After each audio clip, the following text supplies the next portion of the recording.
Right, so it's take two. Take two. Yeah.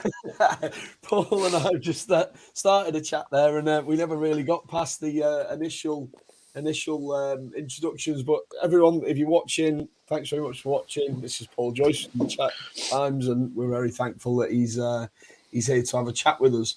Paul, my first question for you actually is a bit of a weird one. What is your profile picture all about on Twitter?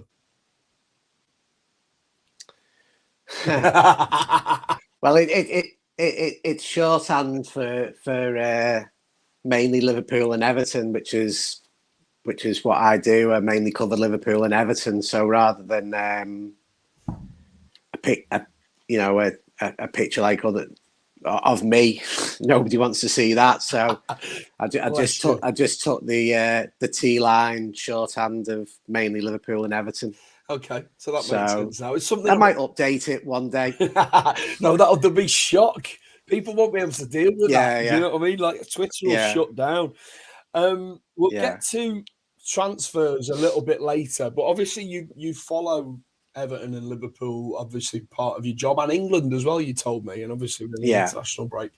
What I wondered, obviously we're a Liverpool centric podcast. Yeah. What I wondered was, what have you made of the season to date, basically, and what have you thought about from the summer? Did you believe that this was possible, this sort of season? Probably not to be in this situation now, where where the team is beginning April with the hope of winning 4 trophies. I think everybody was a little bit unsure of what the season could bring back in August, just based on what happened last season, really, with the injuries and the difficulties that the team had. I think probably the only person who could look back and say with honesty that he envisaged the team getting back to the standards that it previously set was probably Jurgen Klopp, because when when the team was on that run of 6 successive home defeats and he was having to deal with sort of downbeat negative questions on where the team was heading, he did say then that we will be all right once the crowds are back in the stadium, when we have the players back. So I think he can justifiably say, I expected the team to be in a strong position this season, but to be going for in with a chance of the quadruple, and it's still going to be so difficult to pull off, just given the relentless nature of the schedule that the team's facing, and no margin for any error in any of these games. I think it's testimony to the club that he's built and since he came in, and sometimes I think probably still don't give this team enough credit. I know that might sound daft because everybody will think that we constantly write positive stuff about them, but there's always been this argument, hasn't there? Where does this team fit into the all-time great teams, and do they need to win more trophies to do that? But I do think that this is a special Liverpool team, and the next few weeks will tell us just how special that they will become. Do they need to win multiple league titles to go down as one of the greatest ever? I'm not so sure now, because what they're doing is remarkable in an age where you've got Manchester City, obviously greater resources, and for Liverpool to be constantly pushing them and making it such an interesting season is testament, as I said, to what Jurgen and FSG and the players and the backroom staff have created. Yeah, I mean, I'd agree with that. I think as a Liverpool fan, I'm obviously very biased. In this, just after the summer when the season was kicking off, Sky Sports, all their pundits produced a prediction for the for the season. And I have to say, it got my back up a little bit, because I could certainly see what we were going to do differently with a fully fit central defensive sort of structure. They were all very dismissive. It was all Liverpool might struggle to finish in fourth. There might have been one person, it might be Jamie Carragher, who had us down as second, but everyone else dismissed us. I'm just looking at some of the. I mean, obviously we strengthened in that department with Canate, didn't we? I'm just looking at the comments coming in, and there's a comment coming from Sailing Legend, and this is kind of relevant to what we're talking about. He's put, if you went back to last summer knowing how the season has gone, is there a player that you would have bought to make the team even better? But I'm not sure that would have even been possible. Maybe bringing Diaz in earlier might have been a thing. What do you think? Yeah, I'd agree with that. I mean, I think the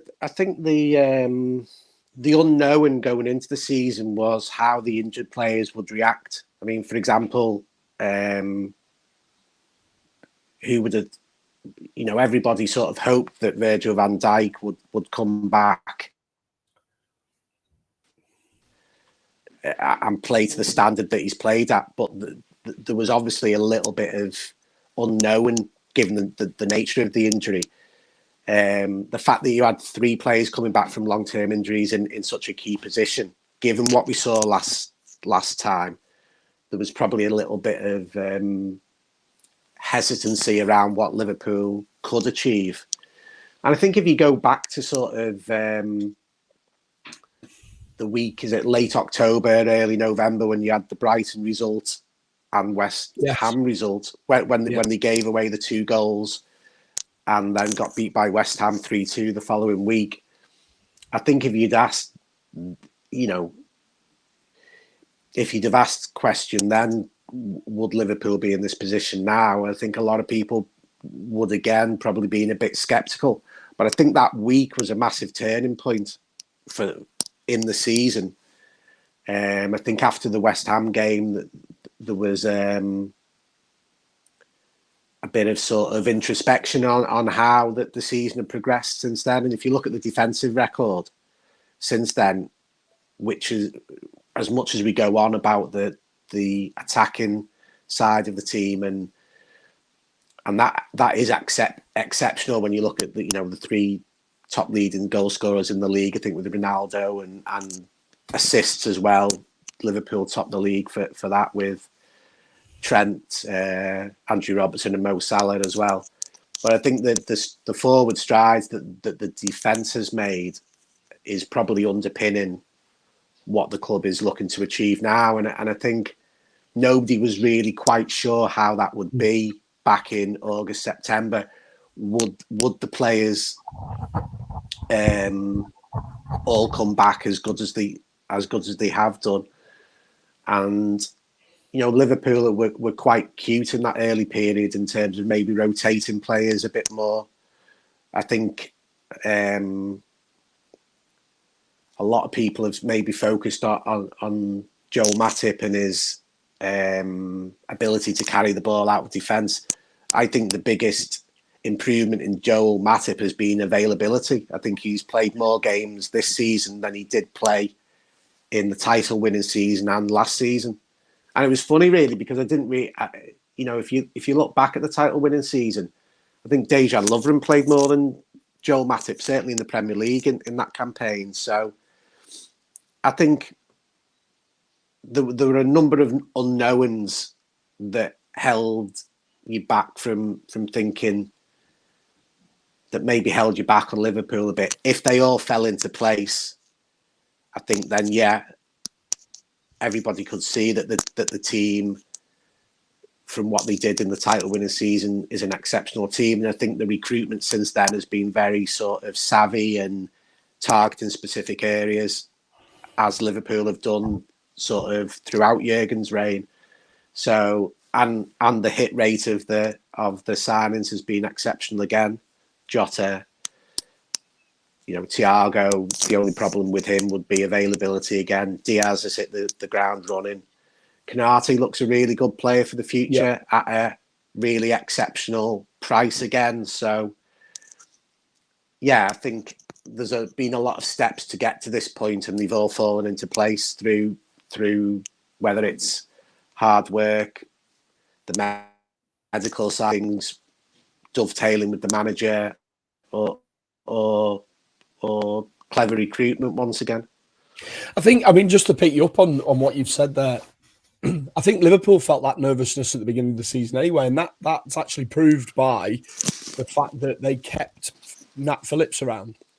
I mean, let's be honest, Konate coming, but there were actually almost injury doubts about Konate. He'd had a very patchy sort of 12 months with Leipzig, been in and out, not really played an awful lot, and people had a few doubts then. And then obviously we've got Matip, Gomez, and Van Dijk. So I think Liverpool felt that nervousness as well. But it's certainly it's kind of, if you had your perfect, what do you want to happen? What's the perfect scenario? I think we've actually got it, haven't we? Yeah, and I think the way that Virgil van Dijk has, I mean, I think they rotated him a little bit more in the early part of the season. But the way he sort of stepped up sort of week by week to the position where he's now, and he looks to be back to his best. And I think something that we spoke to Jurgen about sort of before the Carabao Cup final was that period just over a year ago now where, you know, there was no crowds in grounds, the injuries were piling up, and I think that, and he admitted that period took a big toll on him. I think if Virgil had suffered any kind of reaction to the injury, I think that would have been a big test of Jurgen in a way, because he does rate him so highly, and everybody can see the reasons for that. So as you said then, I think there was that initially nervousness, and as the season's gone on, they've got through that, come through that, and now we're in this situation where, you know, anything is possible over the next coming 6 weeks, and it's going to be, you know, probably as Jurgen would say, it's for people to enjoy the ride now and see where it takes the club. Okay. With that in mind, I mean, you mentioned, I wanted to know who you thought has been standout for the team this season. We mentioned Joel Matip the other day, and obviously he's just took an award, probably the first time that he's ever won an award since he's come to England. You know, with him, you know, tell me what you think about his performances this season. But is there anyone else who's particularly stood out for you? Maybe someone who's not as obvious as you know, Salah or Mane. Yeah, as I said, I think the biggest thing with Joel has been availability, and that's probably the greatest quality that a player can have that is overlooked in a way. I mean, you look at, if you were to list all Salah's strengths, the fact that he's available, you know, every single week, bar maybe one or two each season, is incredible testament to how he looks after himself. And I think Liverpool have, by and large, done that well with key players. You know, recruited robust players, and that obviously you want your main players out on the pitch. So I think Matip benefited that probably everybody looks at Virgil van Dijk, and everybody looks at Trent and Robbo and Andrew Robertson, and they probably are slow to get on to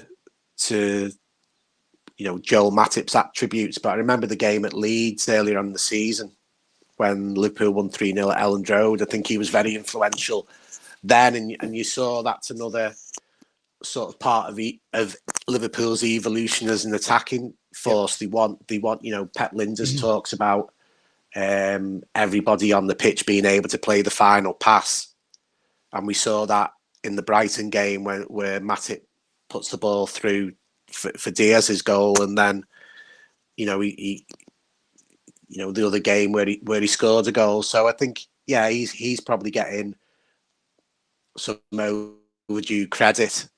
I think the other player for me, who I think people recognise he's a good player, but I think Andrew Robertson's probably stepped up another level this season. Joined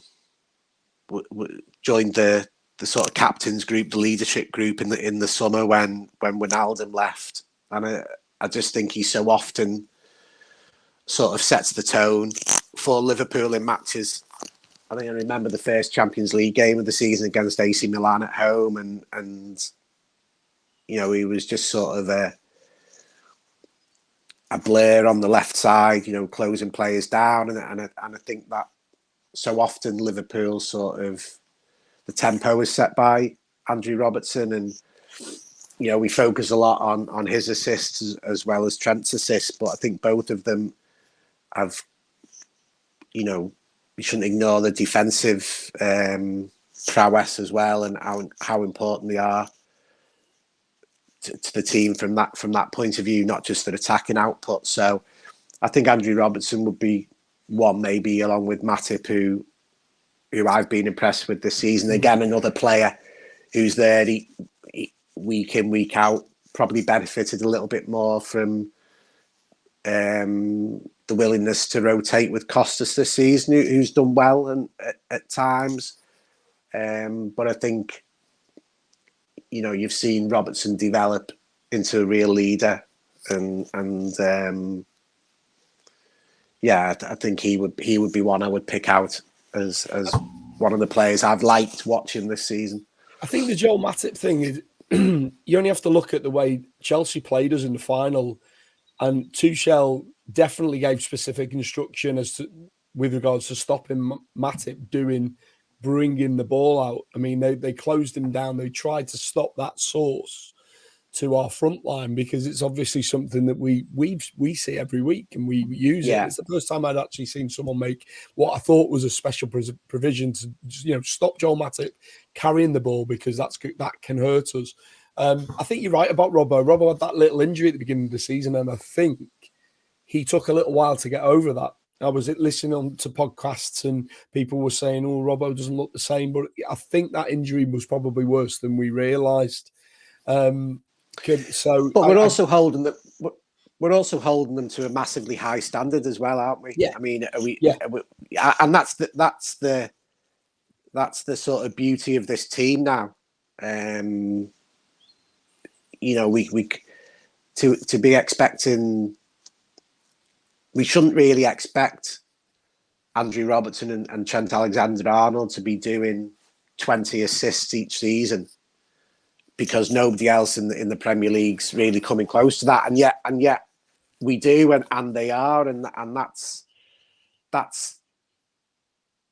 there's a lot to like about the team, isn't it? The way that they conduct themselves, the humbleness, the hunger, the way that they're constantly pushing themselves. And as you pointed out then, because of the standards that Liverpool have attained, the oppositioners will now target maybe Matip and prevent him from doing that. So there's maybe more pressure on Robertson and more pressure on Trent Alexander-Arnold and more pressure on Virgil to bring the ball out in different ways and start attacks from the back. So these are all the little challenges.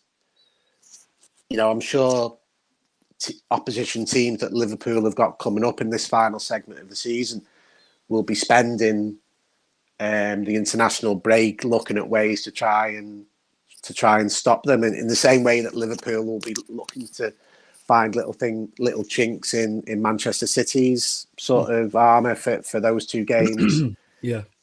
Coming up then, but that's it's going to be interesting. But I do think, probably as, and that was maybe the point I was making before about, have I truly appreciated how good this Liverpool team is? Maybe not, in a strange way. Maybe you sort of hold them to a very high account, and sometimes I think you know,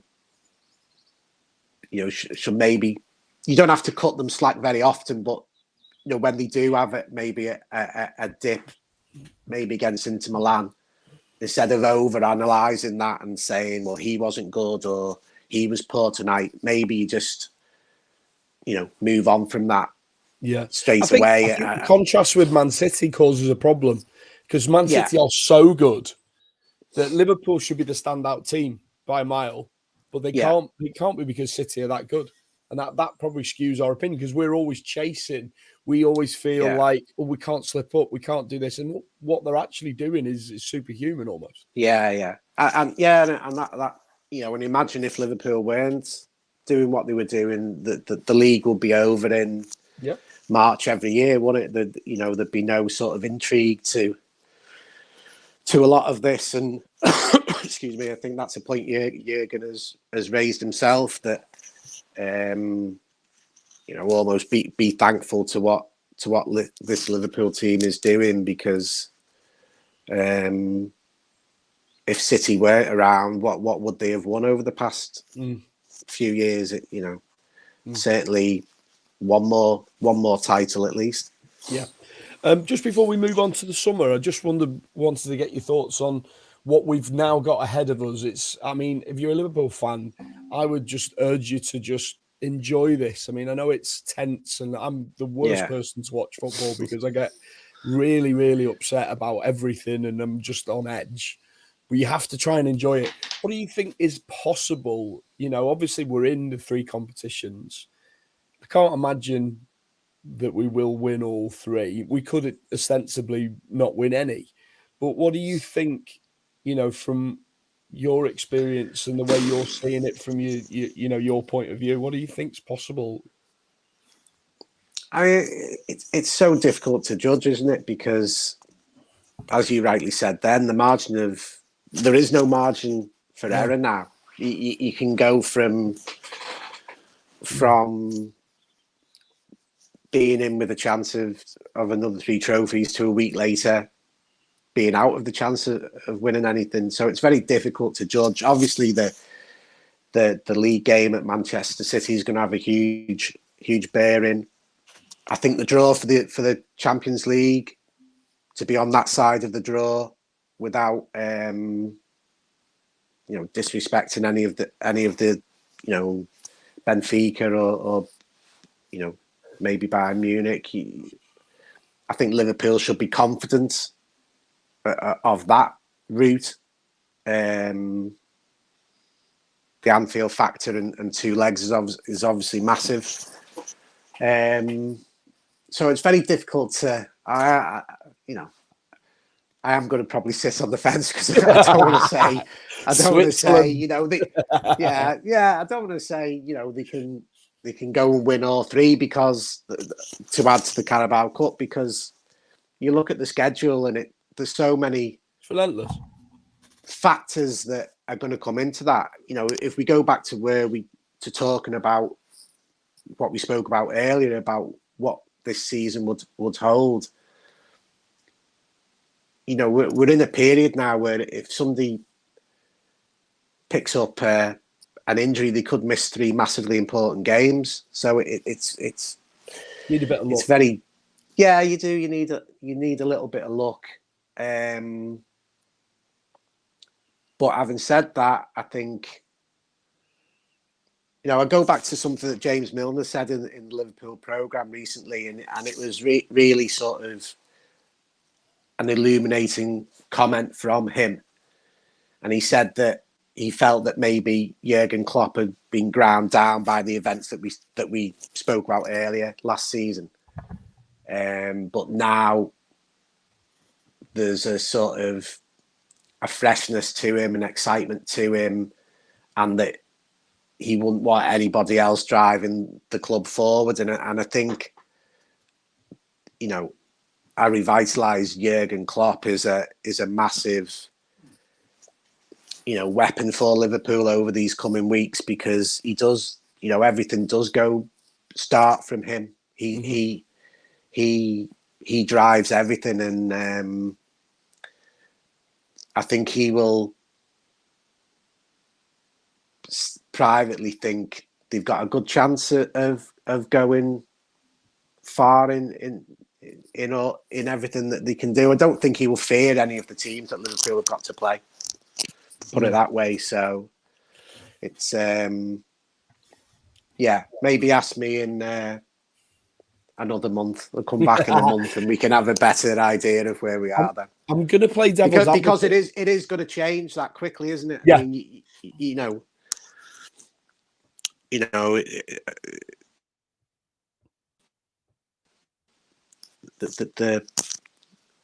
I was looking back and obviously 2000, 2001 when the team won the three cup competitions, that schedule was relentless as well.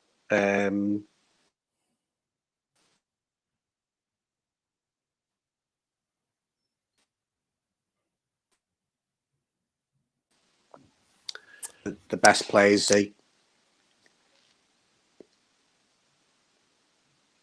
Sorry, I'm just I went a bit the connection went a bit patchy there, so I didn't hear. Yeah, I think it's my. I was just going to play devil's advocate there. I was just going to play devil's advocate there. Sorry, with Liverpool's form over the last few weeks, although they've won every game, has been a bit. It hasn't been the free flowing football that we've seen. They've ground out results. From your point of view, is that a worry? Or is it actually quite the opposite? It's brilliant because they're finding ways to win when they're not playing well. Or do they need to get back to playing? I'm not saying this is how I feel, but I'm just saying, is it a worry for you that they're grinding out results rather than playing well? I think you'd always want to be maybe a bit more fluency in the performances. I think grinding out wins is a good habit to have. But I think it goes back to maybe one of the points you made before, and you recognised that, or you saw that Chelsea were maybe preventing Joel Matip from bringing the ball out of defence more, and these are the challenges that they're going to face. That teams will be trying to stop the fluency that was blowing sides away. So again, we can't expect Liverpool, just to go out and do and blow every single team away. I don't think that's going to be feasible in this run. I'd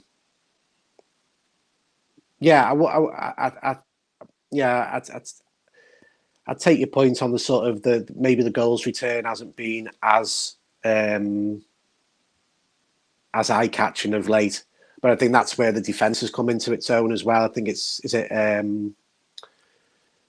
4 goals in the league since January? Yeah. Oh, is it 4 goals? Yeah, in January the 2nd. In the league, no goals in the first half of games since the Chelsea game on January the 2nd. So I think there's periods in the season where different parts of the team, you maybe rely on those more than others, and the key for the coaching staff and Jurgen Klopp will be to marry those two together in the running.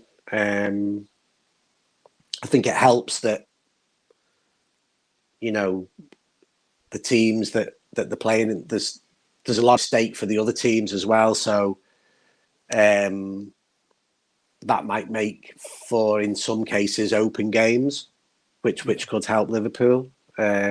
So. Yeah, and I think there has probably been a little bit of it's been more of a grind of late, but they're still getting the wins, so that's a good habit to have. No. Okay, let's move on to the summer, because a lot of people, when they watch this, will know you for being the bloke who usually breaks the big news first. I certainly remember seeing, I mean, I don't know whether you know this, but I have you on my notifications on Twitter, because I know that if you're saying something about Liverpool, it's normally something that I need to be hearing straight away. So I'm just going to go through a few things. Salah's contract. He's apparently stated today, or it's certainly news today, that Spain is not an option for him and he's happy at Liverpool. And there was a story yesterday about him possibly Juventus being interested, and his agent saying that, you know, Juventus would be an option for him. What's your understanding of the situation as we stand today? I still think it's where we've been for most of the season, really. I mean, the talks have been going on for a long time. No sort of breakthrough on the horizon. Both sides sort of seem to be sticking to their positions. Obviously, with all these things, it can just take one phone call and that gets resolved. But I think Salah was always going to be the most complicated one because of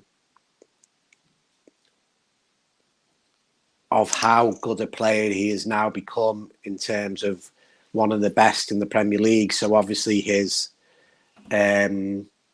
representatives are going to look for a salary which reflects that.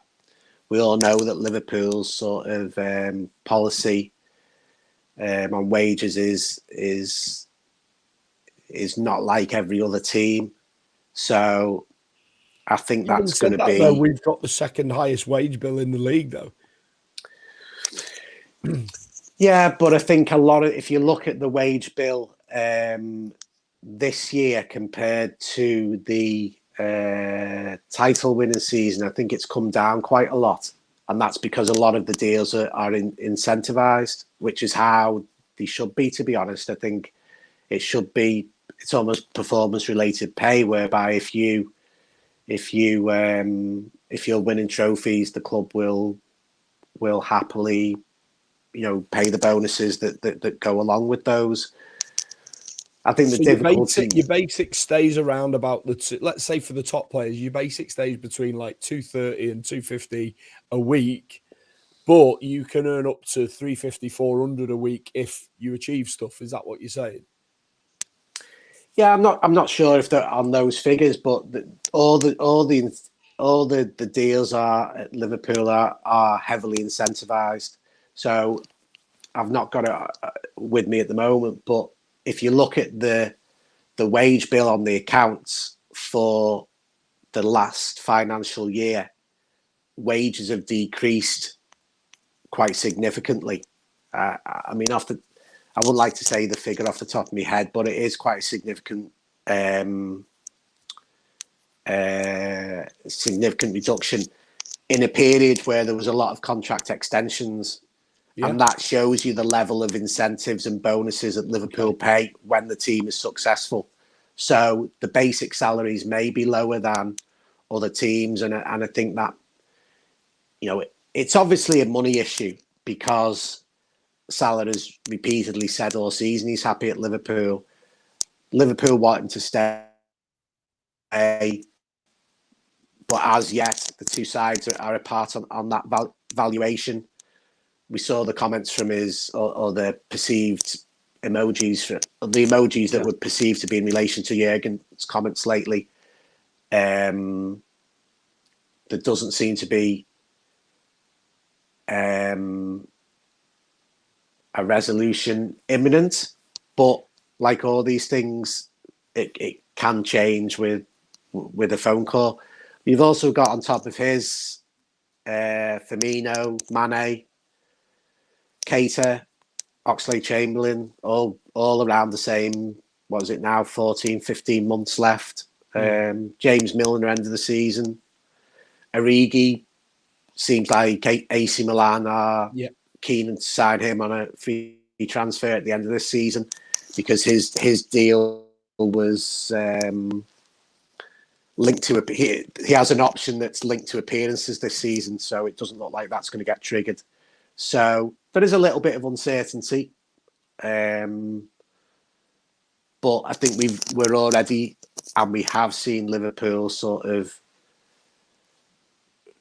almost quietly evolving the squad. You know, people talk about them not doing a lot in the transfer market, but I think they've done very sort of shrewd signings. Konate's obviously a player for now and the future. There's obviously going to be an interest in Fabio Carvalho in the summer. Okay, Diaz. so that was one of the ones that I was going to ask you about. Yeah. Have you heard anything about that one? I think I think that comes back on the agenda in the summer. Right. I could see that one getting done. I think the lengths that Liverpool went to in January to try and get it over the line, and the loan back meant that they ran out of time. But I could see that getting resurrected in the summer, and no reason why that wouldn't go through. And then obviously Diaz was one that they were maybe looking at for the summer, but brought forward because of the Tottenham interest in the player. So, that's almost a deal that, well, they have brought that one forward. So when you look at the squad, there's not, going back to the question you said earlier, there's not many weaknesses in the squad. The average age is, or they've got some younger players in as well as the older players. So I don't think we're going to see, major incomings this summer. Although a lot will depend on maybe outgoings. Okay. Well, does Ox want to stay and stuff like that? Yeah, there's been a couple of comments, so but I need to ask. So, Sean Pat said, "Great show as always. Defibrillator ready for April." I totally agree with that. Feel make sure that you've got one for me as well. Jurgen Klopp apparently is watching. I'm not sure who that is, but we've had a question from him and Sailing Legend both on YouTube. Just to ask you about Jude Bellingham and Tchouameni. Tchouameni, is that how you spell it? Jude Bellingham, I think, is complicated because of the price. Also complicated by the fact that it would seem that Dortmund could lose Haaland this summer. So would they lose two key players in the same summer? I think there's no doubt that Liverpool, that Jude Bellingham is of interest to a lot of clubs, but I think the price, the last figure I saw quoted was 100 million. That doesn't strike me as I think that complicates interest in him, but also I think that the Haaland situation, Dortmund usually sell one player per season, and to lose two of the big players, I'm not sure they would want to do that at the moment. And the Haaland clause means that there's a lot of talk around him moving. We've seen in recent weeks Manchester City linked with him and Real Madrid and stuff like that. So, I think that would be a complicated one. Mm-hmm. The other midfielder, Jurgen Klopp, he's just chipped in as well. I do know who that midfielder is. If you look, I actually did a post about it 2 days ago. I just couldn't pronounce his surname. But yeah, the Monaco midfielder. Monaco, he was in the French squad. Yeah. Anything there? Have you heard anything? No, I can't say I've heard anything on that one, to be honest. I think, you sort of look at the midfield and there are maybe question marks there, aren't there, with sort of Oxlade-Chamberlain and Keita. It's those three, isn't it? Milner, Milner is those three. Curtis Jones. Well, I think Curtis Jones has played really well. I think, Jurgen seems to be selecting him more than most people would think that he would be selected. So that clearly shows the face that he has in him. Yeah. And again, we get back to the point that we spoke about earlier about what we should expect of players. People, I think, should we expect Curtis Jones to come into the team and run the game when probably not? So I just think he might. Yeah, I think it'll be interesting to see what happens with him this summer. Jurgen did say he'd had a chat with him recently, so as you said, that indicates that he's got a lot of faith in him moving forward. So he plays him in high profile games as well. So I think the thing is with Curtis, and I've said on a few, probably mistakenly said on a few podcasts, the Curtis that we saw as a kid playing in the under-23s used to run games, used to dribble past 5 people, throw it in the top corner. He was a different Curtis to the one that we see in the first team. And I remember asking Kenny, funnily enough, are Liverpool trying to ease him in, or are they trying to make him more disciplined? And Kenny said no, that he's just playing the way he feels he's comfortable playing. It's not Liverpool. Liverpool will want to bring the best out of him, but they're certainly not trying to change who he is. The one thing that I thought the other day watching him playing in midfield, we all know that if our midfield lose the ball, our defence could be under serious pressure. Yeah. One of the things that we can't do is give the ball away cheaply in midfield. So you throw 21-year-old Curtis Jones into our midfield, and he is probably being drilled in them saying you can't lose the ball in midfield. Be very careful with your passes. We want you to take risks, but take risks at the right time. So that is possibly the main result of the player that we're seeing now. He's not risk averse, but he's certainly not the player that we saw when he was playing with the kids and he could basically try anything. No, yeah, and that's the evolution of junior football into men's football, isn't it? And I think, was it the Inter Milan game where Jurgen sent him on in the last few minutes? I think it was Inter Milan at home when obviously it was getting a bit nervy, and I think one of the somebody I was at the game with somebody, and they made the point that sort of showed Jurgen's faith in him, that he put him on in those. I'm pretty sure it was Inter Milan. He said it might only have been for a couple of minutes, but that was obviously a reflection of the trust that Klopp has in him. I think the interesting thing is Harvey Elliott's sort of progress as well, and whether the pathway remain open. But I think Curtis did well when Harvey came back after his injury and was getting selected, and then there was that period where Curtis wasn't getting into the match day squad. A little test of his temperament, and I think he came back from that and was playing in games, and you know that all little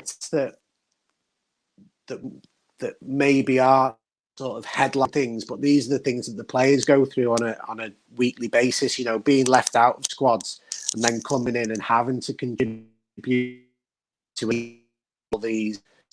There's responsibility that and you know, putting him on for the final minutes to close out the Inter Milan game was a reflection of Jurgen's faith in him. Yeah. Youth. We've been linked with a few players recently. There's a lad at Celtic, Ben Doak, and also I see that yesterday that we were linked with a kid called Trent Doherty. Is that something that you're hearing that Liverpool are planning for the future? Obviously, they've done it in recent times with, you know, Harvey Elliott, and you know, they brought some kids through like Tyler Morton and Connor Bradley. Is this something that you're hearing that Liverpool are looking to recruit for the future in this summer, and it won't be big signings?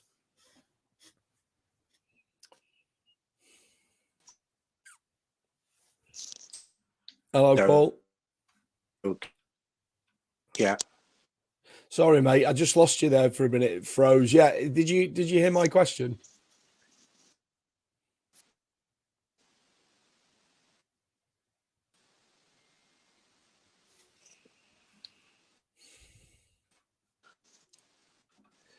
Yeah. Oh, I've got. Yeah, just about. Go on. Doak the Celtic.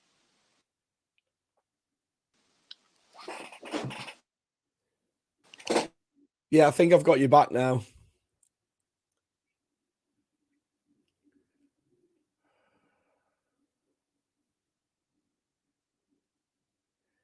I'm just having some problems with Paul's stream. He's I don't know whether I mean he's freezing my end, but I can't hear his audio either. Paul, are you there? Can you hear me?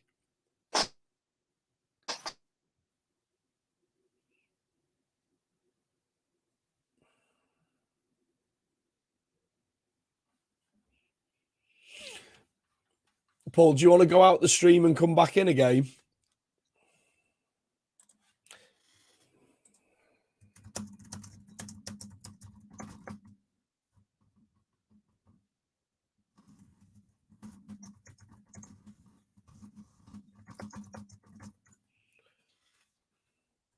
Yeah, Paul's gone, and then we're going to try and get him back. Just looking through the comments. Norman, good to see you, mate. You're always on whenever. Really appreciate the support. Yeah, big fan of Curtis Jones. Me too, mate. Me too. And he's learning. He's so young, and he's got a fabulous set of skills that we could be using in the future. But he seems to have the temperament as well, and he doesn't seem to be scared. And I genuinely think he's going through a very steep learning curve at the moment. Playing in our midfield is no barrel laughs. It really isn't. And for him to adjust to that, having been a forward player and being the main man and the one that everyone looks to, I think that's a big adjustment. I think that's what we're seeing at the moment. I've got no doubt that he's going to be a very, very good player for us. I really do. What's going on here? Paul's just trying to get back in. Is it almost inevitable that Takumi and Origi move in the summer? I'll try and ask Paul that when I get him back. I think Origi's inevitable, but I don't think Taki is. He's certainly had some good performances this season. Here we go. Hello. Paul, we got you back. Hello. There we go. That's why I don't go on things. Bless you. It's because you're living out in the country in a big mansion. Is that what it is? And the internet's not very good.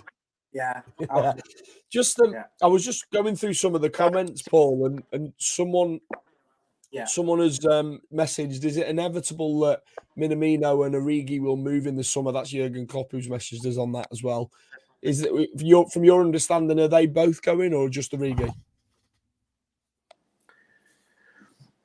I think it's looking like Origi and AC Milan is a credible link. It's difficult to say on some of the fringe players, isn't it? Because until offers come in for them, it's difficult to gauge Liverpool's reaction.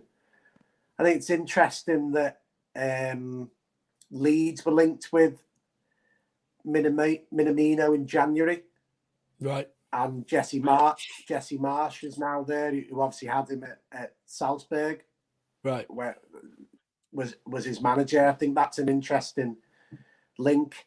I think he's actually, in probably his best period as a Liverpool player, isn't he, at the moment?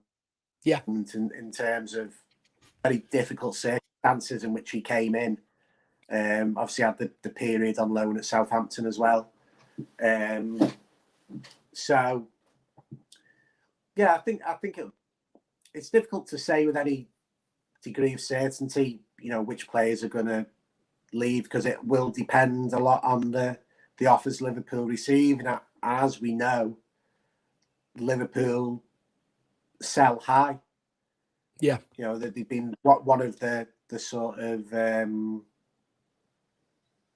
real pluses of the recruitment strategy is the ability to bring in big fees for players, and that limits the number of teams that you'll be able to sell to. So I think there are question marks over a few players. A few players may want more regular first team football, but there's also the flip side of that is leaving Liverpool at this time, and are you better getting 20 games for Liverpool or a team that's going for all these trophies, or do you want to play 35 games somewhere else. That's going to be a very personal choice to some of the fringe players. Okay. But, yeah. What about I'm going to throw a name at you, Dybala. He's not going to sign a contract to Juventus. Anything at all in the link with Liverpool and is it Pablo Dybala? Yeah, Dybala. I mean, it's very. I've not Liverpool heard like a bargain, don't they? Let's be honest. Yeah. I've not heard anything on that, to be honest. I mean, the Liverpool are linked with so many players, aren't they? That you know, and the forward options are strong at the moment. Listen, the contract situations with the three, with Salah, Firmino, Mane, are going to dictate a lot of things. But I wouldn't be surprised if some of the negotiations went into next season. Right. And we saw that with Gini Wijnaldum. You know, Liverpool aren't averse to holding players or letting players go into the final year of the contract. We saw that with Emre Can. We've seen it with Gini Wijnaldum. Maybe that's a way football is going, not just Liverpool, but at other clubs as well, whereby, you know, we're going to see more people running down contracts and getting into the final years, a bit like Mbappe situation. But the one thing you know with Liverpool is that they're always sort of have contingency plans and are always scouring the mark. And I think the Diaz signing is a perfect example of that. Not wanting to go in at 60 million, ruling that out, maybe looking at it in the summer. Then a price gets set by Tottenham and then they go in all over it and get the player. And, you know, that's where obviously the Diaz link was one that was made for a long time, but initially Liverpool weren't going to touch that deal at 60 million euros because they felt it was too much money at that price to pay a guaranteed fee. Mm-hmm. But I think that the Diaz deal is the perfect example of how the recruiting work. Identify a good player, won't just pay silly money, but are prepared to act if there is a change in the circumstances surrounding the deal, which happened when Tottenham established the price. And then, you know, he's done exceptionally well since he came in. And I think there'll be a lot more to come from him as well. Yeah. In terms of goals, Norman in terms of goals and assists. Yeah. No, I agree with you, mate. Norman has messaged, do Liverpool have any interest in Declan Rice? Well, I saw an article on the back of the paper yesterday. I think it was 150 million for him. So 150 million was not that? at the prices that West Ham. 150 million was what West Ham were, I suppose, supposedly looking for Declan Rice. And no, I mean it is interesting that everybody sort of sees the midfield area as a lot of the questions here are Jude Bellingham, Declan Rice. I can't say that the Monaco lads. Aurélien, let's just call him Aurélien. Aurélien Tchouameni. Yeah, he's a young player, isn't he? So Fabio Carvalho is a midfielder as well, isn't he? Yeah, so it's interesting that it's interesting that a lot of the supporters sort of feel that midfield is an area where strengthening maybe is required or could be required, and I think I'd probably go along with that. But again, you know, to West Ham, Declan Rice probably is worth, you know, £100 million or £150 million. It's what they're saying, because he's key for them, and if they lose him, then they have to replace him and strengthen the team elsewhere. Maybe find a different Pool's recruitment strategy would be to find the next Declan Rice or the next player like that, rather than pay the full fee now. I mean, obviously we've seen them do that. We've seen that they're prepared to pay a fee when needs be with Van Dijk and Alisson, but I think the strategy is still, can we unearth the next player rather than paying top dollar now? Yep. And someone just that's a strategy.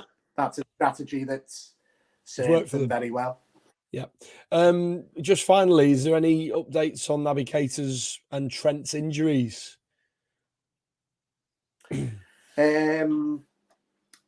Not sure on Naby. I think Trent was targeting the Manchester City game in the Premier League for his comeback, so that would effectively be about 3 weeks out, I think. Okay. So I think Watford, the initial suggestion was that Watford would come too early, probably Benfica as well in the first leg of the quarter-final, but that the Manchester City game in the Etihad was a target he was hoping to be back for, and that's going to be, that's.